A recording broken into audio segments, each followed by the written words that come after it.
Well, hello everybody. How nice to get a chance to do your assembly. Now, you will have noticed I am not in the church today. I'm not even outside the church. I'm in my garden.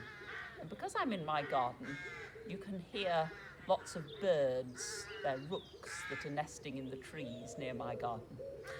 I'm in a garden because the story that I'm going to tell you today from the Bible is one of the Easter stories. And this story happens in a garden. I'm going to tell you the story that John writes in his Gospel. And for John, it's very important that this is in a garden. I'll tell you why that is at the end. If you want to get thinking, see if you can think if there's another story in the Bible that you have heard that also takes place in a garden. See if you can think of that. But anyway, this story, which is one of the Easter stories, is in John's Gospel. This is how it goes. So, Jesus, as you may know, after he'd been going around talking to the people and teaching them, he did that for 3 years. As he went round, he got in a lot of trouble with the religious authorities. They thought, this man needs to be got rid of. He's changing things. They thought he was a threat. And they did want to get rid of him. And they caught him. They caught him and they sentenced him to death. And Jesus died on the cross. That's on the day that Christians call Good Friday. He died on the cross, and his friends, there's actually one particular friend who wasn't one of the disciples, a man called Joseph of Arimathea. John tells us that Joseph of Arimathea had a garden. And Joseph of Arimathea took Jesus' body off the cross and wrapped it in cloth. He wrapped it up to his head in one bit of cloth, and his head, John writes, Jesus' head got wrapped in another bit of cloth. And Jesus' disciples took his body and they put it in a tomb, which was a bit like a kind of a cave. And so that it was safe, they took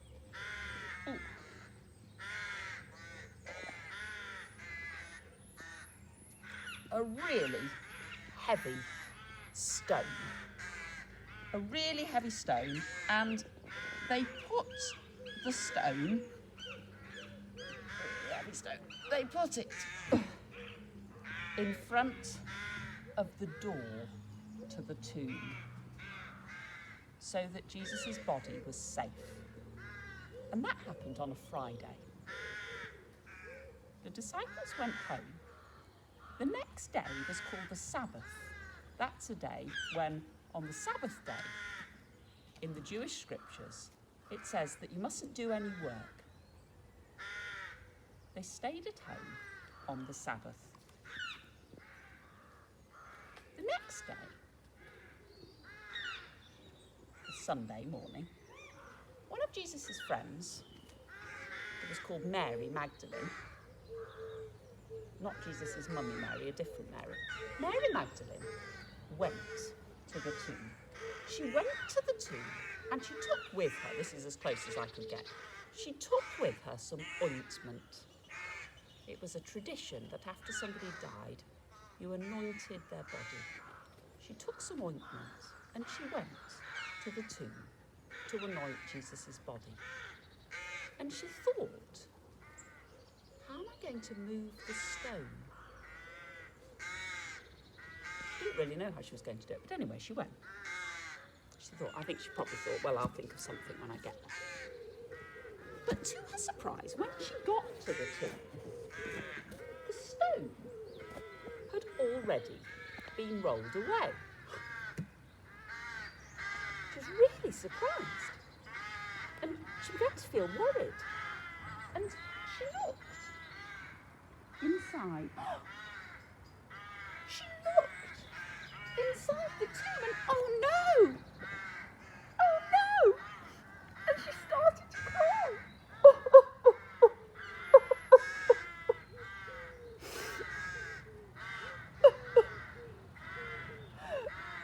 He's not there. Somebody's taken his body.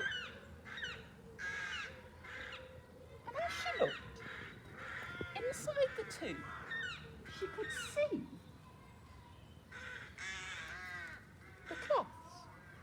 She could see the cloths that had been wrapped round his body, but his body wasn't there.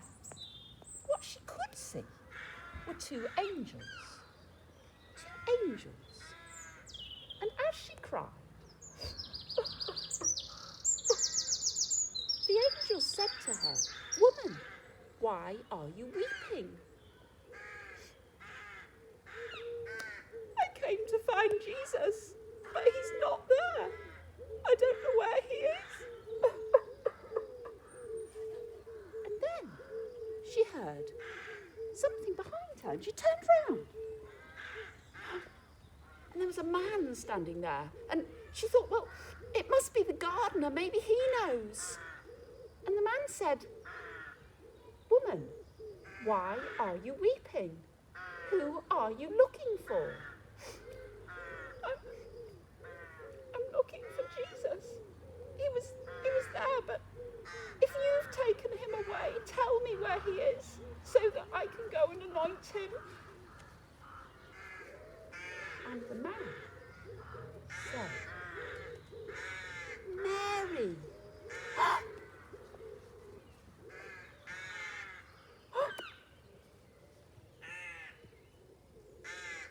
"Teacher!" And she tried to hug him. But he said to her, "No, don't hold on to me. Don't hold on to me. Because I am going to my Father and your Father, to my God and your God." And Mary Magdalene ran. She ran away from the tomb, and she told all Jesus' disciples and all the people, "He's alive! Jesus is alive! I've seen him! I've seen him! He's alive!"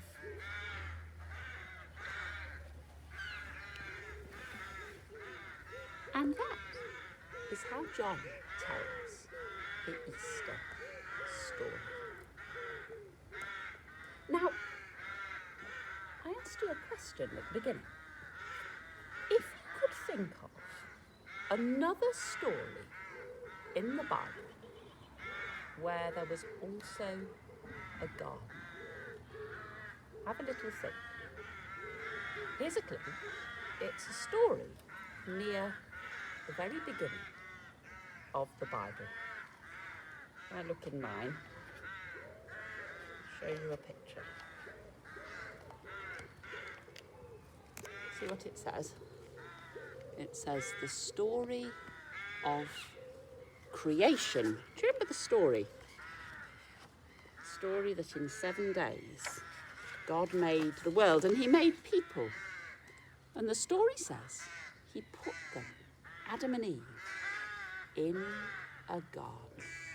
In the Garden of Eden. But you may remember that when they were in that garden, God gave them just one rule. He said, "There's a tree in my garden. You can eat of all the trees you like. But one tree,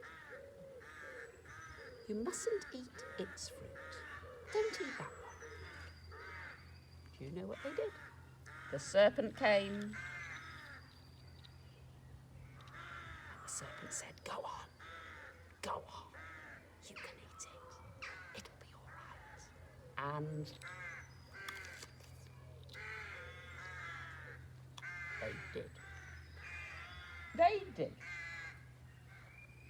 And in the story, it says that God felt so sad because of that, he had to send them out of his garden. And I think that when John wrote his story about the garden that we heard about today, I think John was remembering that story. It was like Mary. There was another man and a woman, wasn't there? There was the gardener who actually turned out to be Jesus.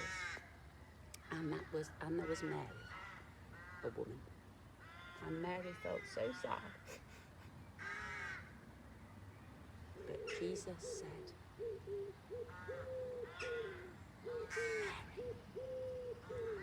And she went. And she told everybody he was alive. It was like Jesus gave her a new start. She didn't feel sad anymore. A new start. And we all need a new start, don't we? Things go wrong in our lives. And we get cross with people, don't we? Sometimes we upset people. We don't mean to, but we do. And we all need a new start. And I think part of the story of Easter, part of the message of Easter, is to say, hey, why don't we give one another a new start? Let's begin again. I'm going to say a prayer. If you'd like to make it your prayer, you can say Amen at the end. Dear God, thank you for the story of Easter, and thank you that you give us a new start in our lives. Help us give one another a new start too. Help us forgive one another and start again. Amen. So I hope you have a very happy Easter. I hope you have happy Easter holidays, and I hope to see you next term. Bye. Bye.